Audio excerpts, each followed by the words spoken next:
Good afternoon and welcome to Market View. It's 2 p.m. Central African time and the markets are moving. The business world is buzzing and we have a packed agenda for you on the show today lined up for you. First up, it is a stern warning from Tukoswa. The Trade Union Congress of Eswatini is making it clear that no leniency for unions, federations, as well as staff associations that fail to submit their Saturday annual returns. Now, the Ministry of Labour and Social Security has issued a final call, and Secretary General Mduduzi Gina is making sure that the message is heard loud and clear. Then job creation takes center stage, youth unemployment at critical levels. The Ministry of Commerce, Industry and Trade is formulating a new strategy with one clear priority: getting young people into jobs. Director of Industry, Zamanyambo Semtetwa, weighs in on the ministry's approach. And then on our Enterprise Watch segment, we tackle a pressing issue: minimum wage concerns. Low earners in various industries argue that current wages can't keep up with inflation. Now, what drives these decisions and what is really being done to improve the situation? Our business journalist, Nilsiwe Ndlangamandla, sat down with Tukoswa Secretary General Mduduzi Gina to break it all down. And of course, Sanel Esbia joins us for a full market analysis, dissecting the numbers, decoding the indices, as well as making sense of the latest financial moves. It is business, it is economics, and it is all the crucial market intelligence that you need today. So let's get started with our business news.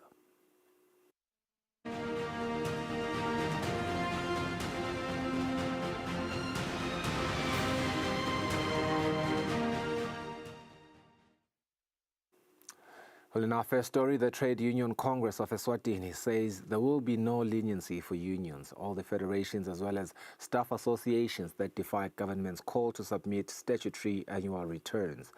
This was said by the Secretary General Mduduzi Gina after the Ministry of Labour and Social Security issued a final call to some of the organizations which have been said to be in continuous default to conduct as well as submit annual audited statements of account.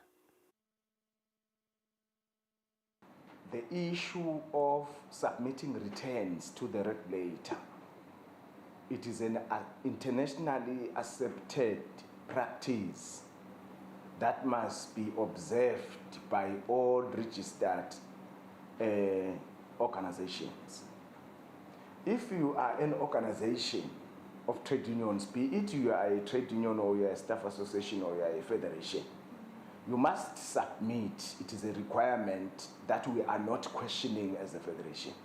It is a requirement that you must submit returns to the Commissioner of Labour as the regulator of labour institutions. And then we know the consequences of non-remittal. The consequences of non-remittal is that the Labour Commissioner is empowered in terms of the Industrial Relations Act to approach the Industrial Court to cause for the deregistration of that uncooperative organization. We can only appeal to affiliates and we can only appeal to trade unions or staff associations, as the case may be, to audit their books, to submit returns. In fact, the law is clear in terms of what you must do to submit returns. The issue of submitting returns, it is not a payment of a subscription or anything or any payment to the government, no. But it is a question of informing the government that you have made particular changes in your constitution. Two, informing the government the addresses of the officials of your organization. Informing the government, in fact, that your subscriptions, the money that you are collecting from the workers, you are auditing those because the issue of auditing, you would appreciate that the regulator must make sure, in fact, that the monies that are collected by the unions, they are not used for purposes that are not meant to be used in terms of the expectations of the industrial relations. Because the legislator has put a provision that make it compulsory for the employer to collect the subscription fees to the union.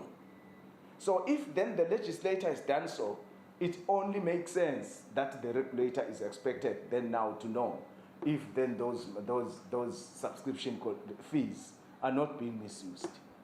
And then further, it will assist the regulator to identify and to find out and to establish if there are no briefcase unions.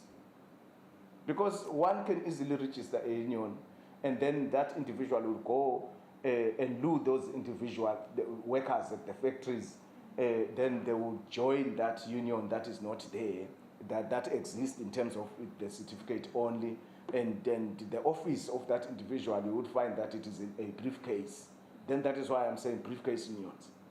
It will assist the government in terms of, as a regulator, in terms of identifying briefcase unions. Even ourselves, we don't encourage briefcase unions. Then that is why you are saying unions must audit their books, they must submit all the relevant information to the Commissioner of Labour. It is a requirement, and to avoid being deregistered. They will be on their own. Unions will be, we can say it, they will be on their own if they happen to be deregistered. We would not be entertaining an issue of claims of victimization by the government, intimidation, so on. There would be no intimidation, there would be no claims there would be no reports to the ILO, there would be nothing. We are expecting affiliates to follow the requirement as provided for in terms of the Act. Creating job opportunities for the youth will take priority in the strategy that is currently being formulated by the Ministry of Commerce, Industry and Trade. The Director of Industries, Amanyambo Semtetwa, says it is evident that combating unemployment amongst the youth needs more vigorous actions. Hence, the ministry stands to encompass proposed solutions in the upcoming strategy. The strategy has come at a very critical time in our economy, and when you look at the developments that have happened in the country, for instance, His Majesty's opening of Parliament on the 31st of January, we've just passed our budget, and looking back at the Sibaya submissions. And to add on to this, the last strategy that we had has come to an end in terms that it was a strategy from 2019 to 2023, so our strategy was due for a review. So to answer your questions, what we would like to see in the strategy per se is more industry driving economic development in the country. We have not inculcated or put industry as an engine for economic growth. Further, we have established a roadmap for industrialization in the country where we prioritize value chain and diversification, as well as youth unemployment to sort of like grow our economy. We know that youth unemployment is a huge issue, so we want to tackle youth unemployment through human capital development. So our strategy must focus on equipping the youth with technical skills aligned to industry, which is mainly skills that is required by industry. Further, to achieve all this, we need a proper target, which is our competition policy. We need to develop a competition policy which will guide the regulation and enforcement of competition in the country towards improvement of consumer welfare, where consumers are safe and are protected from exploitative as well as unsafe goods and services and practices. From this strategy, I think the expectation of the Intellectual Property Department is how IP can be used to address creativity, innovation, and inventiveness. We are well aware that no nation has ever developed without addressing the issues of intellectual property. So in this strategy, we are creating something that will address those issues so that we can propel ourselves, propel our economy to be creative enough to make an impact in the world economy at large. That is how we close the curtain for our business news segment. We'll be back after the break with our Enterprise Watch segment.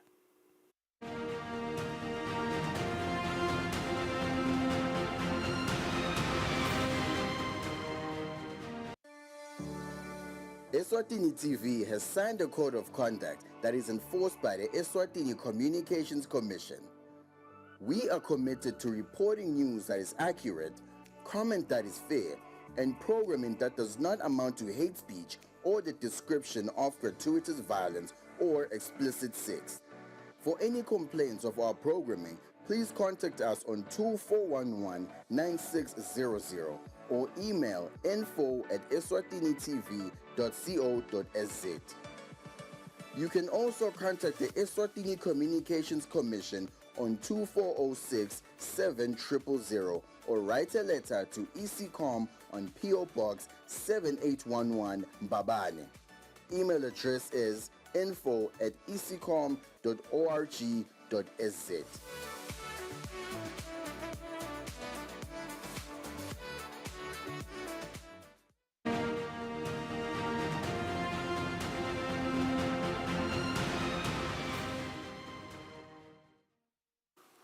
Welcome back. Now, some employees, especially low earners in some industries, have always complained that the minimum wage that is set by wages councils is too low and cannot withstand the inflationary pressures.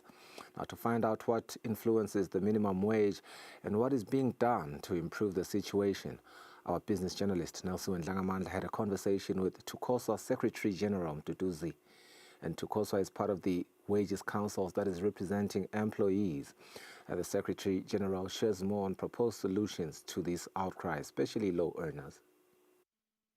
Secretary General, welcome to Market View. Thank you for making time to see us today. We have received a lot of complaints from different workers from Dingapane le difana leto tema security, leto le labasebenda ema femini on the minimum wage that is being set, especially for them. So I want to understand, how does the different wages council arrive at a certain minimum wage? Oh, okay. Thank you for the question. I think the starting point as regards the setting of wages will be that the wages councils themselves are established by the minister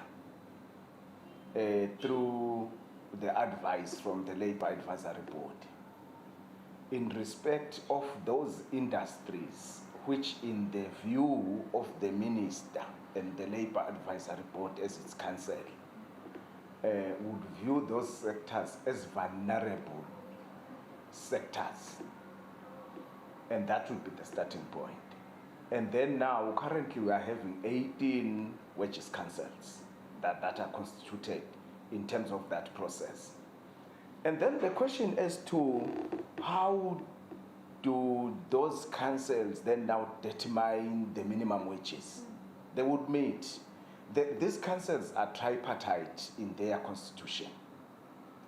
They would meet. They are tripartite in the sense that there would be those individuals that represent the government.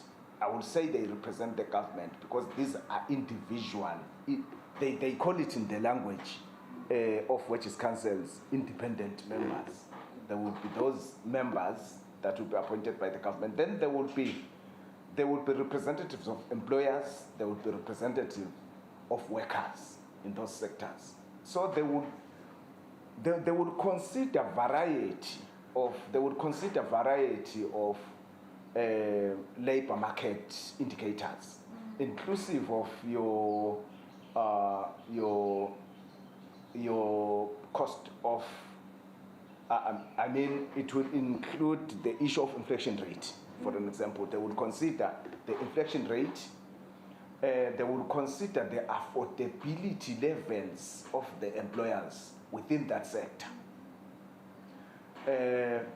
In the same manner that private sector would negotiate, or not even private sector, in the same manner that collective bargaining would be obtaining in the various enterprises, they would have those kinds of considerations. But in the main, it would be the affordability of the employers in that sector. Why are these minimum wages set so low, Secretary General? The response to that is that actually these are not actual wages. These are basic minimum wages within which an employer is expected not to pay below. In the event an employer pays below the gazetted minimums in terms of the terms and conditions of service, if that employer is providing less than it is provided for in the wages regulation order, then that employer is committing an offense. It is an offense to do so on the part of the employer. And the worker is entitled to seek payment. I mean, in simple terms, the worker can go to CIMAC and claim the balance. And to see how the legislation has made it very compelling for the employers to pay according to the wages regulation orders. The Act provides that the Labour Commissioner can prosecute employers who are paying workers below. And we do have got instances where the Commissioner of Labour would be taking some employers to court. We do have got decided cases where the Labour Commissioner has taken some employers to court for employers who had paid below the gazetted minimum. With everything that you have said, Secretary General, don't you think there should be changes in law to ensure that the wage is not set so low? Because lamanye maswata yakhala vele kwekuthi le mali lebekwa lapha lenegazethiwe ukhanza ukuthi iba incane kakhulu kanti lempilo vele seyidulile.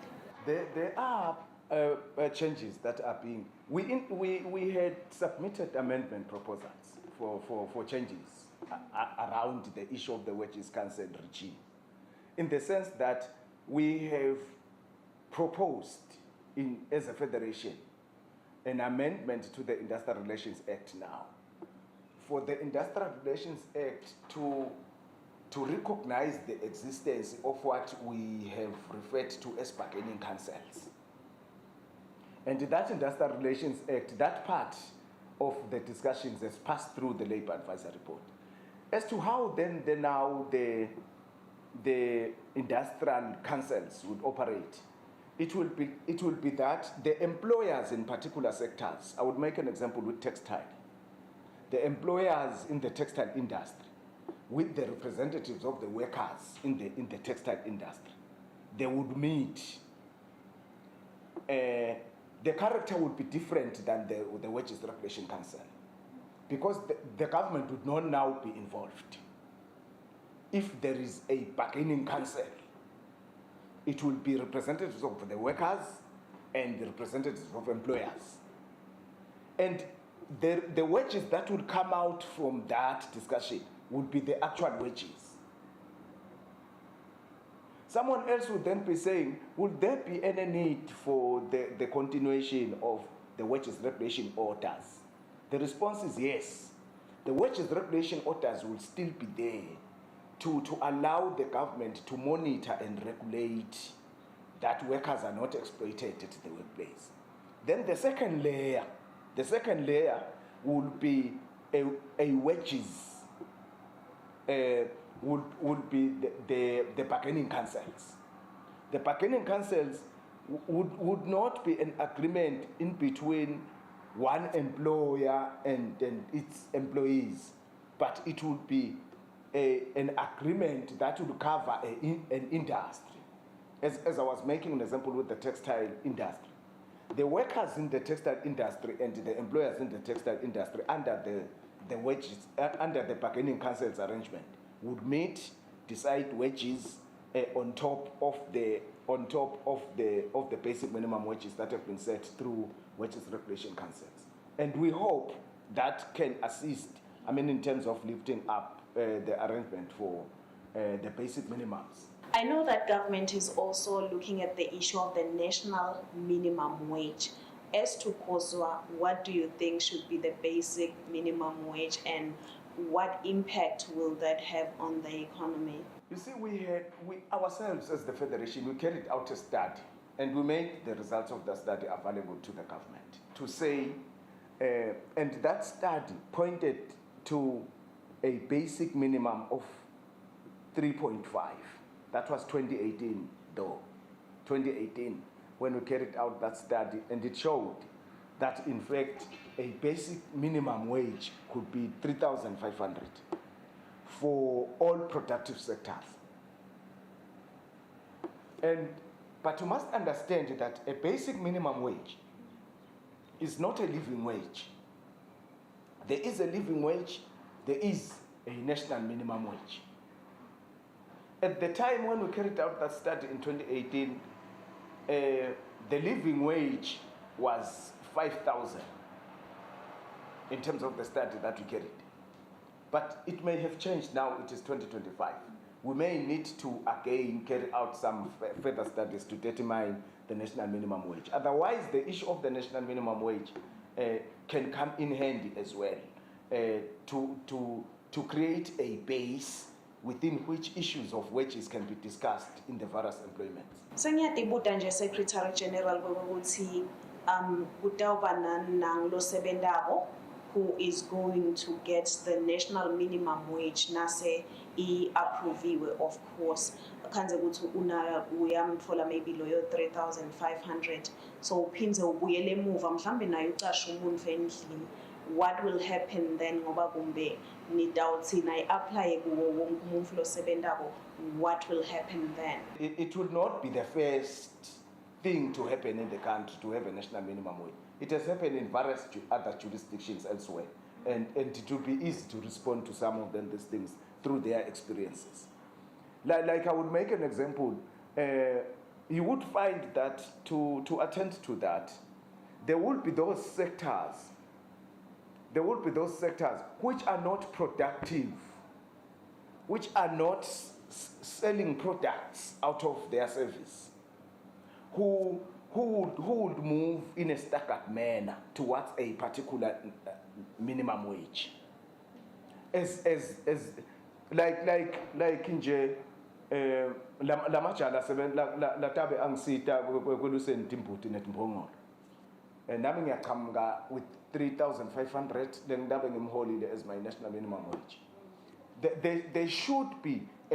would be a lower national minimum wage that would cater for those categories of workers in those various sectors.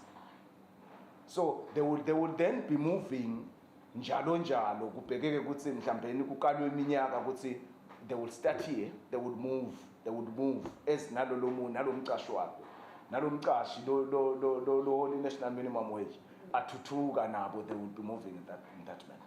Secretary General, the time that you have provided to us is appreciated. What I am gathering from this conversation that we've had is that the employer and the employee can always come together to negotiate the wage. If they want to maybe make it a bit higher than the minimum wage. Ngiyeva-ke lokho ukuthi vele akuliwa kepha-ke kuyakhulunyiswana. Siyabonga ukuba nathi elihlelweni. That's it for our Enterprise Watch segment. With the very little time that we have, we'll dive straight into our market analysis.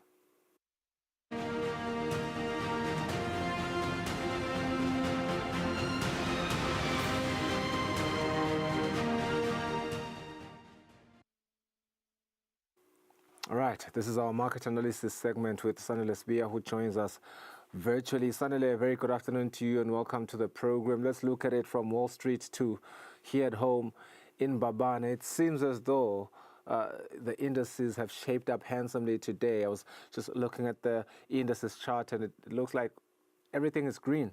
You know, in the US, stocks closing higher, Dow is up. I mean, pretty much everything is up except for just one really row. Please chime in, just give us a full-on analysis. Thank you, Mr. Ngumalo, and a good afternoon. So when we are looking at what is happening across Wall Street, yes, it's on the green, Mr. Ngumalo, but if you are looking at it closely, you will see that markets are simply just regaining those losses they were making in the early weeks of the trade. Yet when you look at the futures markets as we get closer to that Federal Reserve meeting, you can see that futures are somehow not positing this very good type of gain that we're seeing in the markets because of the uncertainty around the Trump tariffs and also the fear of a slowing down US economy. But we do see that the tech stocks continue trying to pull up the market, Mr. Nimalo, and there is also that anticipated demand in terms of the wartime machinery, the wartime economy that is happening basically across the globe. We see in Gaza, there is that renewed attacks on those on the Gaza Strip, and then there's also those renewed attacks within Russia and Ukraine. And then if you look again in the Democratic Republic of Congo, that eastern part there is that insurgency that is going on in there. So you can see that that creates demand for a wartime economy. So that is able to somehow balance out the losses that are brought about by this uncertainty that we're seeing. And remember, the markets follow the money, not necessarily the fact that people are dying. And then if you move across the pond to the Europe, what we see there again is a bit of stability, purely driven by the fact that there is also that war time economy effect there. We're seeing that happening with the UK figures and also the French figures there with those companies and those countries already coming forward to say that they are willing and ready to put boots on the ground in Ukraine, and they are willing and ready to increase their spending in military in their militaries to say 5% of their GDPs. So that is trickling into the stocks, with the defense stocks actually leaving the charge there.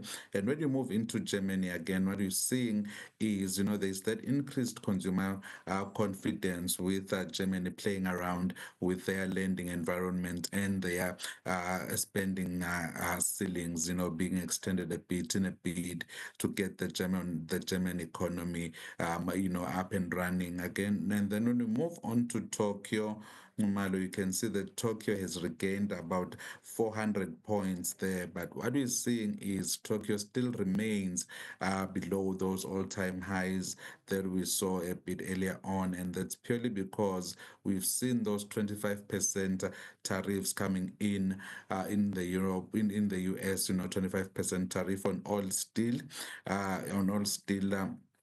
that is being imported into the US. And also one thing that we're seeing here is, President Trump, in a bid to protect the automakers in the US, there is also a hint of tariffs coming in through the automakers. And we know that, Japan, Tokyo, there is one of the major exporters of those cars, with Toyota, Nissan, your Hondas, and quite a number of those cars. And then if we move into Hong Kong there, again, we're seeing a bit of some positive gains there in that 24,000. So we seem to be maintaining that pre-pandemic level in terms of trades within that autonomous territory of Hong Kong. So again, that is being driven by the tech stocks and those movements within we've seen DeepSeek coming into play within the mainland, and that is also trickling into, into that autonomous territory of Hong Kong. And then coming into Beijing, again, we see that there is a bit of subdued activity staying at relatively the same level, with relatively no gains because of that output worry there, with those growth worries lingering upon the mainland. And then, Mr. Numaro, if we move on to South Africa, we see that the Johannesburg Stock Exchange galloping to that 89,000 mark. It seems we are really just looking forward to that 90,000 mark. That's because, the uncertainty across the globe, the geopolitical tensions are actually pushing up the price of gold, and the South African market is benefiting from that. And then when we come into the Eswatini Stock Exchange, we can see there's been a bit of movement, but relatively flat there, jumping to 489.81 from 489.12. And then gold, because of the uncertainty and the renewed bombings within the Gaza Strip and the uncertainty within the US in terms of the US economy expected to slow down in the next quarter. So Gold is gaining that ground a bit there and above that all-time high, continuing to make all-time highs. And then when we look into Brent crude oil, because of the instability within the Middle East, we continue seeing the price of Brent crude oil edging a bit up, but the counterbalance being the weak performance of the US economy and weak demand coming from China.